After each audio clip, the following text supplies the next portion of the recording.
The school system will never teach you about money. The school system was designed to teach you to be an employee or a doctor or a lawyer, a specialist, but never about money. My father was the head of education, PhD, all that stuff.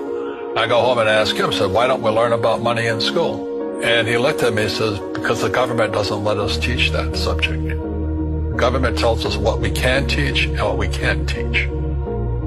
And I thought that was strange. And I said, but aren't we going to school to learn about money? He says, no, your job is to get a job. Poverty is passed on. It's taught in your families.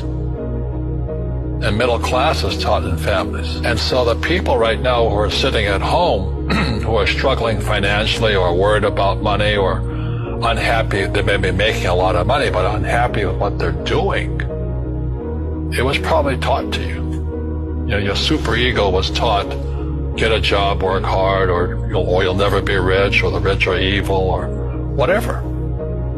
If you're poor, you'll always be poor. Money will disappear that fast. Just like most pro athletes, you know, they make millions of dollars, and but 65% are bankrupt 5 years later. It's because they come from poor families.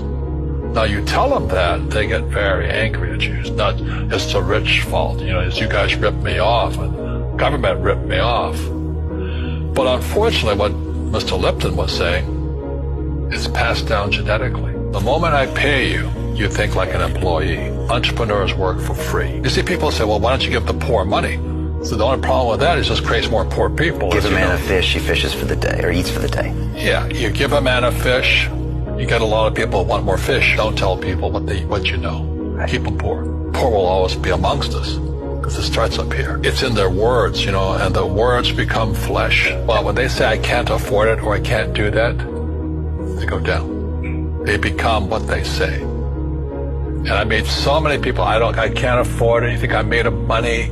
Poor people say I can't afford it, I can't do that, I don't have time. Because this is an escape. It's an escape. You know what I mean? It's easy to say I can't afford it. Oh, I'm too tired. Oh, I can't go to the gym. You know, when you could go to the gym. Your rich dad used to say what? How can I afford it? How can I do that? You know, what would it take, or why should I do that? He says that a question opens the mind, a statement closes the mind. See, when you say I can't afford it, your mind shuts down, and you become what you say. We all have fear. You know, to be truthful, we all have fear. It's just how you deal with it.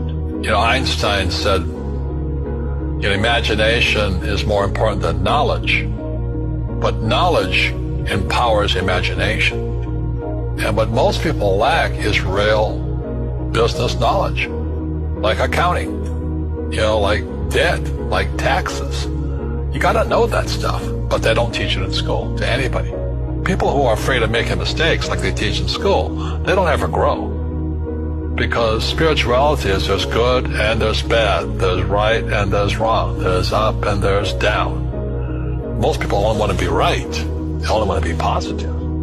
Well, you can't have that. That's not reality. Every time I failed, it was like, good. I said, okay, what have I learned? And the average person, the reason they're poor is they haven't failed. You know, they play it so safe. They haven't made any mistakes like they taught in school. That means they don't learn anything. That's why the school system's actually fundamentally corrupt. It's anti-education. And I think what most people do is they let their parents or their friends talk about life. So afraid of failing.